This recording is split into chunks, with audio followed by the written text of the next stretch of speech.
Le patrimoine de la France est à la fois sa langue, on l'a vu, mais aussi ses paysages. Ce soir, je vous emmène à la découverte des merveilleuses dentelles de Montmirail, près de Carpentras. Oubliez tout de suite la broderie ou Jean Reynaud, alias Geoffroy de Montmirail, dont les visiteurs pensez plutôt au vignoble de Vaqueras, aux chênes truffiers et au décor d'une beauté à couper le souffle. Yann Ovine, David Bordier et Christophe Niolac en ont encore les yeux écarquillés. C'est une muraille. La muraille de Provence. Ces falaises sont appelées dentelles pour leur forme, comme des dents de roche. Cette montagne se voit de loin. C'est la signification de Montmirail en latin. Escalade plaisir. Les dentelles de Montmirail fascinent les grimpeurs du monde entier. Ces deux amis ont ouvert près de 300 voies ici, au nord du Vaucluse. C'est un des plus beaux paysages du sud-est, au niveau des falaises. C'est un rocher qui est couvert de prises. Regardez, il y a des trous partout. C'est vraiment extra pour l'escalade. L'escalade sous toutes ses formes. Au choix des ascensions de 100 mètres sur ces parois calcaires. Ou d'autres, moins hautes, mais tout aussi compliquées, en dévers. Le site est prisé pour son climat méditerranéen. Ce sport se pratique toute l'année. C'est un peu notre jardin. Voilà, ouais. Et puis il suffit de se retourner pour apercevoir les vignes à l'horizon, la plaine qui s'étend à l'infini jusqu'à la mer.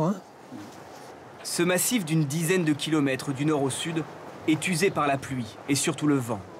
Il s'est formé pendant la préhistoire. Si on remonte vraiment au point de départ de toutes ces couches géologiques qui se sont superposées, c'est il y a 230 millions d'années à peu près, quand il y avait la mer en fait sur toute cette plaine. À l'ouest du mont Ventoux, les dentelles ont été une frontière naturelle, un lieu de combat. De nombreuses traces évoquent le passé agité, comme cette chapelle romane, Notre-Dame d'Aubune. Elle est là pour commémorer la victoire de Charlemagne contre les armées sarrasines qui remontaient en Provence au 8e, 9e siècle principalement. Un peu plus tard, les populations se sont réfugiées dans les hauteurs. On va à la rencontre de l'association des Courins qui continue de travailler sur le site du Castellas. Bonjour à vous. Bonjour. Bonjour. Une quinzaine de bénévoles redonnent vie à ce village perché, comme au Moyen-Âge. Ouais. Vas-y, grimpe. Bernard, je les passe. Pierre par pierre, ils réhabilitent un ancien château fort. Depuis 3 ans. À flanc de colline, à 300 mètres d'altitude. Tu la reprends ? Notre idée, c'est de montrer comment les gens vivaient, de leur faire comprendre comment les habitants ici vivaient, de comprendre avec quelle énergie, avec quels matériaux ils travaillaient. Par exemple, les pierres d'ici sont sans doute venues d'extractions qu'ils ont fait à même le rocher. Depuis toujours ou presque, ces lieux sont habités. L'homme s'est protégé à l'intérieur, ou s'est adossé au rocher, comme ici à la Roque-Alric. L'église est semi-troglodyte, construite directement sur la roche. Ça nous protège de tout. Donc, on est très bien protégé du Mistral aussi. Voilà. Une cinquantaine d'habitants vivent dans ce village si paisible, si silencieux. Sauf le jour de l'anniversaire de Maël. Moi j'aime bien, parce que déjà on vit un peu dans la montagne. Quand il n'y a pas les anniversaires, il n'y a pas trop de bruit. On vit là depuis 3 ans, et j'irais dire le cadre, la sérénité. La Roque-Alric est l'une des 11 communes des dentelles de Montmirail.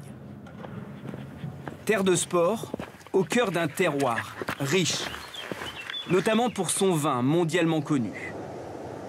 Baume de Venise, Vaqueras et ici Gigondas. Il y a eu un phénomène d'érosion de ces dentelles et qui a fait que tous ces petits cailloutis calcaires bien aiguisés se sont retrouvés répartis dans les parcelles. Et c'est des sols qui sont très bien pour la culture de la vigne parce qu'on a ces calcaires qui permettent de stocker la chaleur de la journée et restituer la nuit. Et en dessous, on a ces marnes argileuses qui stockent l'humidité. C'est encore la saison de la taille pour ces 3 cousins. La famille Amadieu tente de sublimer les fruits de ces dentelles depuis près de 100 ans. Beaucoup de fruits sur ce millésime 2020. Ouais. Quand tu Quand tu sens ces arômes, tu es là, tu fermes les yeux, tu es au milieu des vignes, tu as la garrigue. On sent la netteté de ce vin, c'est aussi la droiture de ces dentelles, de ces calcaires. C'est franc, c'est vivant. L'appellation Gigondas fait vivre 140 vignerons sur les 500 habitants du village. Ces sols riches produisent des vins de caractère qui correspondent si bien à ces arêtes ciselées des dentelles de Montmirail.